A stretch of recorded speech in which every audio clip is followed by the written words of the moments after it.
10장 21절에 보면은 내가 먼저 진리 길이 기록된 수로 내게 보이리라. 나를 도와서 그들을 대항할 자는 너희 군주 미가엘뿐이라. 미가엘 천사장이 도와준다는데요.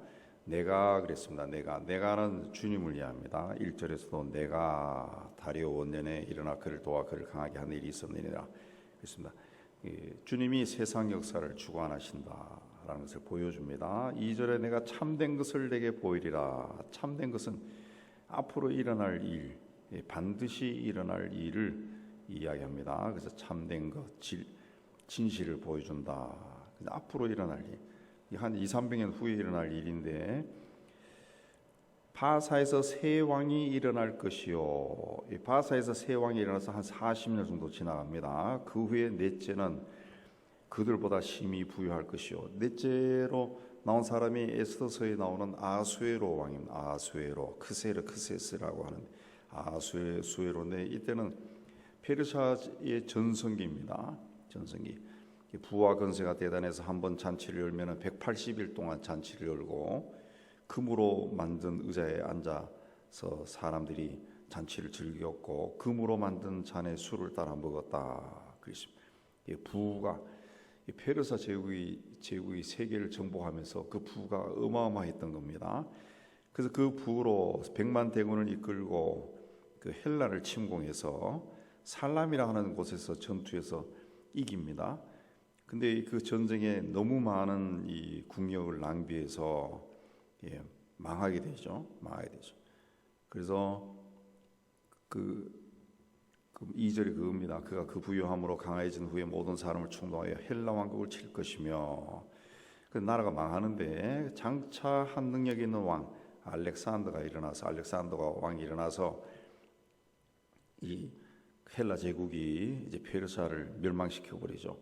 4절에 보면 그 나라가 그가 강성할 때 그 나라가 갈라져 천하 사방에 나눌 것이.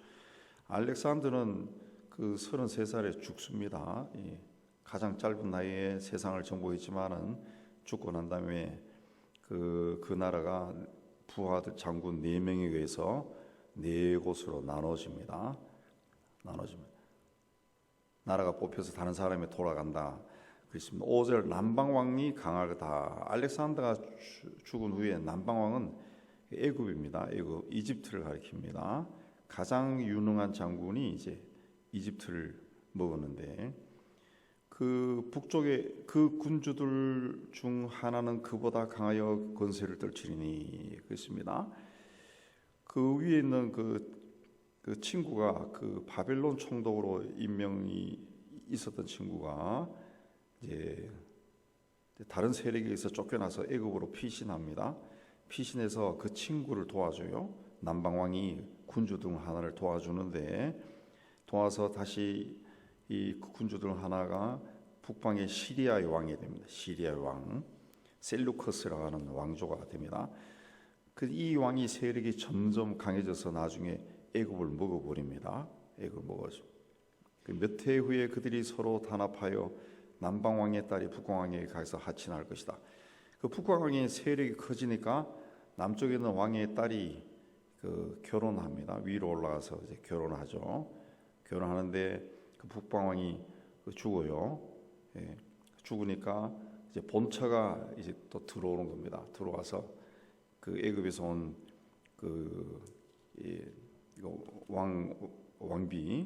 왕비를 쫓아내고, 또 그 왕으로 쫓아낸 게 아니라 죽여버리고, 그 남편도 죽여버립니다. 다 죽여버립니다. 그리고 그 아들이 왕이 됩니다. 그래서 공주의 힘이 쇠하고 왕은 서지도 못하고 권세가 없어지고, 공주와 그를 데리고 온 자와 낳은 자와 그때 도와주는 다 버림을 받는다. 그 남쪽에서 올라간 공주와 그가 낳은 자식과 다 죽어버리죠.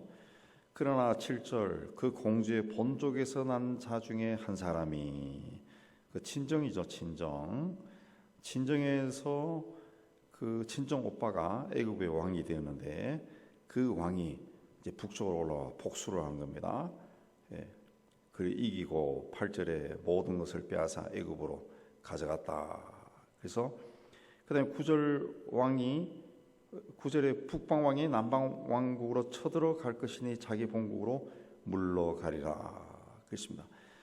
남방 왕에게 일격을 당한 북방 왕이 다시 군대를 모아 남쪽을 공격하지만은 그 전쟁에 패하고 다시 올라갔다가 화병으로 죽어요. 그래서 그 아들이 이제 왕이 되는 겁니다. 왕이 그 10절에 그 아들들이 또 왕이 되었다. 그랬습니다. 왕이 되었다. 그 다시 남쪽의 왕을 친다 그랬습니다. 남쪽에 치고 근데 남방왕이 크게 노하여 북방에 싸울 것이라. 북방이 큰 무리를 일으킬 것이나 그 무리는 그 손에 넘겨준 바 되리라 그랬습니다. 그 북쪽 왕이 또 패하는 겁니다. 그래서 12절에 보면은 그가 큰 무리를 전쟁에서 이긴 그 남쪽 왕이 그 마음이 교만해져서 그 수만 명을 다 죽여버립니다. 12절에 큰 무리를 사로잡은 후에 수만 명을 엎드려뜨릴 것이다. 다 죽였다는 거죠. 다 죽였다. 그래서 13절에 북방왕은 돌아와서 다시 군대를 전보다 더 많이 준비하였다가 대군을 데리고 내려와서 남방왕을 칠 것이다. 그래서 칠 것이다. 그때 그 이스라엘 백성들이 강포한 자들이 14절에 내 백성 중에서도 포악한 자가 스스로 높아져 환상을 이루려 할 것이나 이스라엘 백성들 중에 좀 강한 자들이 어떤 야심을 가지고 북쪽 왕에게 협력을 했다는 시리아 왕을 도와서 애굽을 공격했다 그랬습니다. 시리아 왕을 도와서 그 이상은 자기들이 이제 이스라엘이 해방되는 겁니다. 해방되는 다시 자유국가가 되는 거. 그 옛날 이스라엘 유대 왕국을 다시 회복하려고 했지만은 오히려 걸려 넘어질 것이다. 그래서 북방 왕이 다 점령해 버리고 그 영화로운 16절에 영화로운 땅에 설 것이요. 영화로운 땅에도 설다. 영화로운 땅까지 시리아가 합병했다는 거죠. 합병했다. 그러니까 이스라엘이 애굽의 지배 아래에 있다가 이제는 시리아의 지배 아래에 들어갔다는 거죠. 그리고 그 성지에 있는 모든 것을 임의대로 자기 마음대로 했다. 16절에 마음대로 해버렸다. 그래서 17절에 다시 북방왕 시리아 왕이 팔레스타인 땅을 합병한 후에 전 군대를 동원해서 애굽을 치려고 했습니다. 그러나 애굽 왕이 로마의 손을 잡습니다. 로마와 손을 잡습니다. 로마 제국 그때 씨는 로마 제국과 손을 잡습니다. 손을 잡고 그 소식을 들은 북방 왕이 애굽을 정복하려고 하는 마음을 바꿔서 18절에 얼굴을 바닷가로 돌려 많이 점령할 것이나 한 장군이 나타나 그 정복을 그치게 하고 로마가 들어왔다는 거죠. 그래서 화친을 하는 겁니다. 화친을 해서 자기 딸 클레오파트라를 남쪽으로 보내서 정략 결혼을 시킵니다. 근데 이 클레오파트라가 결혼하면서 자기 아버지를 17절에 여자의 딸 자기 아버지 편에 서지 않고 남편 편이 되어서 아까 그 이야기가 계속되는 겁니다. 로마와 하친을 맺고 로마로 하여금 시리아를 공격하도록 해서 그 안티옥 아버지에게 치명적인 치욕을 안겨주죠. 그래서 18절 말씀이 더 이상 애굽을 공격할 수 없음을 알고 얼굴을 바닷가로 돌려 섬을 점령했다. 그랬습니다. 그러다가 로마 장군 한 장군이 나타나 그 장군에게 패합니다. 그리고 그 막대한 배상금을 물다가 그 자기 땅 산성들로 향할 것이나 그러니까 이 배상금을 그 로마에 지불하기 위해 가지고 자기 땅에서 세금을 많이 거두고 약탈을 했다는 거죠. 그러다가 암살을 당해 버립니다. 그다음에 20절에 그 후계자에 대한 이야기인데 그 아들이 전쟁 배상금을 갚기 위해 가지고 나라의 아름다운 곳으로 두루 다니게 했다. 예, 그 신전에 쌓인 보물들을 다 가져와서 배상금을 지불하는데 그게 이제 미움을 받아가지고 망한다. 암살을 당했다. 암살을 당했다. 21절에서 45절까지는 그 유명한 안티오커스 에피파네스에 대한 그 이야기입니다. 그 남방왕, 그 북방왕 그렇게 이야기했는데 이게 이제 사람 이름으로 하면은 굉장히 헷갈립니다. 남방왕 애굽은 그 프톨레미 왕조고 북방은 그 셀루커스 왕조입니다. 그 두 왕조가 서로 복수하다가 두 나라가 다 망해버린 거예요. 그러다가 이제 안티오코스 에피파네스라고 하는 자가 등장하는데 이 사람은 그 최초로 등장한 적그리스도의 모형입니다. 이 사람이 어떻게 왕위를 얻었는가? 21절에 그의 왕위를 이을 자는 비천한 사람이다. 비천한 사람이다. 그렇습니다. 비천하다는 것은 천한 가문이 가문 출신이라는 그런 뜻이 아니고 성격 자체가 굉장히 야비하고 잔인한 사람이다. 왕이 될 만한 그릇이 아니다. 그런 뜻입니다. 예. 그래서 이 평안한 때를 타서 속임수로 나라를 얻을 것이다. 그랬습니다. 이 사람은 로마의 그 위에 로마의 전쟁에 졌을 때 인질로 잡혀갔다가 도망쳤는데 형이 왕이었는데 형이 암살당했다는 소식을 듣고 들어와서 형의 아들을 물리치고 자기가 왕이 됩니다. 왕이. 22절에 넘치는 물 같은 군대가 그에게 넘치는 말미암아 피할 것이요 동명왕도 그렇게 될 것이다. 정적들을 어떻게 물리치는가? 23절에 거짓을 행하여 올라올 것이요 소수의 백성을 가지고 세력을 얻을 것이다. 그랬습니다. 그러니까 상대방이 안심하고 있을 때 화친 조약을 맺고 상대방이 안심하고 있을 때 그걸 엎어버린다는 거죠. 엎어버린다. 그렇게 해서 그 24절에도 평안한 때에 그 지방의 가장 기름진 곳에 들어가서 조상들이 행하지 못했던 것을 행할 것이고 노력하고 탈취한 재물을 무디에게 흩어주고 괴락을 세워 산성을 칠 것이다. 그렇게 했습니다. 그런데 사람을 자꾸 속이고 뒤통수 치고 이렇게 해서 나라를 자기 세력을 정복하고 그 또 이런 사람일수록 또 이 부하를 잘 거느리죠. 그렇게 모은 재물을 부하들에게 막 나눠준다는 거예요. 그래서 환심을 사고 세력을 점점 키웠다 그랬습니다. 그래서 25절 6절에 모략을 또 베풀어서 큰 군대를 건드리고 남방왕 애굽을 쳤다는 거죠. 애굽도 군대가 커서 같이 싸우지만은 졌다는 거죠. 졌다. 이걸 또 모략을 베풀어 가지고 그 애굽 왕의 신하들을 구워 삶아 가지고 자기 왕을 죽이게 만드는 거죠. 26절에 그의 음식을 먹는 자들이 그를 멸하리니 그랬습니다. 그러니까 애굽 왕의 부하들이 그의 음식을 먹는 자 부하들이 북방 왕 에피파네스의 사주를 받아 왕을 암살하는 겁니다. 암살하는.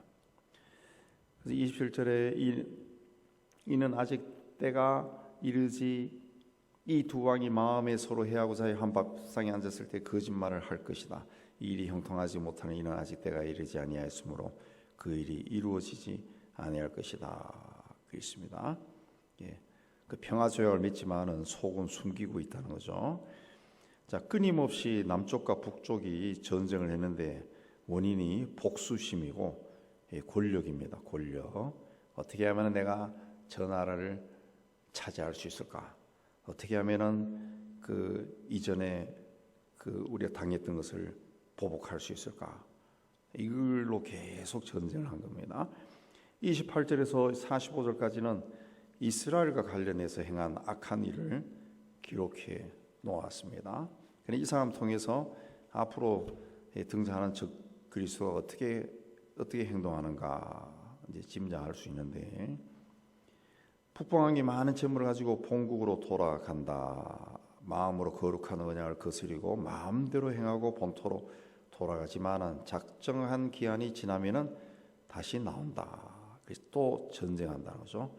근데 이번이 그 전번만 못한다 그랬습니다. 이 지난번하고는 또 상황이 달라졌다는 거죠. 왜? 30절에 기띔의 배들이 로마 제국이 등장했다는, 로마의 배가 시리아를 물리친다는 거죠. 예, 시리아를 물리친다. 그래서 돌아갑니다. 돌아가면서 이 분풀이를 이스라엘에 했습니다. 낙심하고 돌아가면서 맺은 30절에 거룩한 언약에 분노하였고 자기 땅에 돌아가서는 맺은 거룩한 언약을 배반한 자들을 살필 것이며 군대는 그 편에 서서 성소 곧 경고한 곳을 더럽히며 매일 드리는 제사를 폐하며 멸망하게 하는 가증한 것을 세울 것이다 그랬습니다. 성소를 더럽히고 할례받은 아기들을 죽였습니다. 또 돼지를 잡아 양 대신에 제물로 바쳤습니다. 그리고 그걸 먹지 않으면 또 죽였어요. 그렇게 해서 유대인들뿐만 아니라 유대교 또 하나님을 모욕했습니다. 모욕했다 그랬습니다. 근데 그런 와중에 사람들이 무기력함에 당한 것이 아니라 언약을 32절에 언약을 배반하고 악행하는 자를 속임수로 타락시킬 것이나 오직 자기 하나님을 아는 백성은 강하여 용명을 떨치리라 그랬습니다. 그런 와중에 이 북방왕이 하나님 모욕하는 것을 견디지 못하고 대항하는 그 용맹한 사람들이 있었다 그 이야기입니다. 33절에 또 이 사람들은 지혜로운 사람들이고 많은 사람을 가르치는 사람들이었다. 그들이 칼날과 불꽃과 사로잡힌과 약탈을 당하여 여러 날 동안 몰락하리라 그랬습니다. 이들은 말씀을 가르치다가 죽기도 하고 약탈을 당하기도 했다는 거죠. 그러나 조금도 타협하지 아니하고 자기가 맡은 일을 감당했다는 거죠. 34절에 그들이 몰락할 때 도움을 조금 얻을 것이나 많은 사람들이 속임수로 그들과 결합할 것이고, 이런 소수의 사람들이 종교를 지키기 위해, 믿음을 지키기 위해 애를 썼지만은 많은 사람들은 북방으로 돌아갔다는 거죠. 또 그들 중 35절 지혜로운 자 몇 사람이 몰락하여 무리 중에 연단을 받아 정결하게 되며 희게 되어 마지막 때까지 이르게 하느냐. 이는 아직 정한 기한이 남았기 때문이다. 그렇습니다. 이 고난을 받는 사람들이 있다는 거죠. 고난을 받고 그 연단의 기회로 삼아서 믿음이 점점 강해지는 그 고난 속에서 요즘으로 얘기하면 막 교회를 부숴버리고 막 교회에서 막 난장을 버리고 막 난리가 나고 성경을 찢고 막 이런 와중에도 사람들이 두려우니까 그런 압력, 그 패악한 짓을 하는 사람들이 고개를 숙이고 그들이 하는 대로 따라갔지만은, 그러나 그들 중에서도 협력하지 않은 사람들이 있었다. 강하고 용명을 떨치고 지혜로운 사람들이 있었다. 이 사람들은 많은 사람을 가르치는 사람이다. 말씀을 가지고 있었던 사람, 말씀을 두려워했던 사람들이 믿음을 지켰다는 거죠. 그 죽으면 죽는다는 거죠. 협력하지 않고 죽었다 그 이야기입니다. 연단을 받아 정결하게 되며 희게 되어 마지막 때까지 이르게 하려니, 연단을 받아서 그 연단을 통해 가지고 고난 속에서 오염된 것이 아니라 오히려 그 고난을 연단으로 생각해서 더 순수해졌다는 거죠. 고난을 통해서 그 사람의 신앙이 더 순수해졌다는, 더 하나님만 바라보는 그런 순수한 신앙을 가지게 되었다는 거죠. 그런 마지막 때까지 그렇게 된다. 그러나 이는 아직 정한 기간이 남았다. 그러니까 이 시대를 보면은 굉장히 시간이 아직 때가 되지 않았기 때문에 그냥 그렇게 죽는 거죠. 그렇게 신앙을 지키다 죽었다 그 이야기입니다. 그러나 그 왕은 자기 마음대로 행하여 스스로 높여 모든 신보다 크다 하며 비상한 만들로 신들의 신을 대적했다. 그것도 작정된 일을 반드시 이루실 때까지다. 이루실 것이다. 그는 모든 것보다 스스로 크다 하고 조상들의 신과 여자들이 흠많은 것을 돌아보지 아니하며 어떤 신도 돌아보지 아니했다. 이 적그리스도의 특징인데 모든 것을 자기 마음대로 한다는 거죠. 그리고 스스로 높인다. 스스로 높인다. 메시아보다 자기가 크다, 우월한 존재다. 그 역사상의 이단 사이비의 특징, 우리나라에 있는 이단들의 특징도 뭔가 하면은 거의 똑같은 말을 합니다. 예수는 하나님이 보낸 선지자인데 하나님이 하라고 하는 사명을 오해해서 죽어버렸다는 거죠. 중간에 일을 해야 되는데 스스로 죽어버렸다는 거죠. 그래서 하나님이 다른 사람을 보냈는데 내다, 그 이야기입니다. 또 지금 뭐 방송에 나가는 이단들도 똑같이 이야기합니다. 그들은 스스로 크다, 스스로 크다. 그렇게. 그다음에 강한 신을 공경할 것이요. 38절에 강한 신을 공경한다 그랬습니다. 이 세상의 힘입니다. 힘을 주는 그 조상들이 알지 못하던 신에게 금은 보석과 보물을 들여 공경할 것이고 이방 신을 힘입어 크게 견고한 산성들을 점령할 것이고 그렇습니다. 이 강한 신, 조상들이 알지 못하는 신, 사탄입니다. 사탄이라는 거죠. 자기들은 스스로 크다 하고 새로운 뭔가를 제시하지만은 그들이 정작 섬기는 것은 악령이나 악한 영이라는 거죠. 악한 영이다. 이 악령이 사람들을 다스리는, 악한 자가 다스리는 법이 뭐냐? 권세와 돈이죠. 39절에 영광을 더하여 여러 백성을 다스리게 하고 뇌물을 받고 땅을 나눠준다 그랬습니다. 그래서 이단과 사이비 특징이 굉장히 권세가 강합니다. 몇 사람만 다스릴 수도 그 권위가 굉장히 강해. 그리고 돈입니다. 돈 위로 올라갈수록 돈이 엄청나게 많고 일종의 다단계 판매까지 하죠. 다단계 판매해서 돈이 많습니다. 40절에서 45절까지는 마지막 때 일어날 일인데 아직 일어나지 않는 일입니다. 마지막 때에 남방왕이 그와 힘을 겨룰 것이나 북방왕이 마주 와서 여러 나라를 침공하여 물이 넘침같이 지나갈 것이다. 그렇게 해서 영화로운 땅에 들어간다. 예루살렘에 들어간다는 거죠. 들어가서 많은 나라를 패망하게 할 것이다. 패망할 것이다. 그렇습니다. 그때 모든 나라가 망하고 45절에 장막 궁전을 바다와 영화롭고 거룩한 산 사이에 세울 것이나 그 종말이 이르리니 도와줄 자가 없을 것이다. 그렇습니다. 그냥 마지막 때의 역사의 중심이 영화로운 땅입니다. 영화로운 땅. 그래서 우리의 초점이 이 이스라엘 땅에서 무슨 일이 벌어지고 있느냐 그걸 보면 됩니다. 이스라엘 땅에서 누가 전쟁을 하고 이것도 있겠지만은 그 나라에서 일어나는 이 국가나 민족과 사람들 사이의 갈등들, 또 그 나라에서 일어나는 어떤 사회와 법과 정치 질서의 변화, 이런 것들이 굉장히 미묘한데 그게 그 세계로 퍼져나가는 거예요. 그게 세계로 퍼져나가요. 요새 이스라엘 정치 보면은 일종의 전제군주식으로 자꾸 변해가거든요. 변해간다. 앞으로 세상이 그리 된다는 거죠. 강한 자가 나타나서 세상을 꽉 움켜쥐는 겁니다.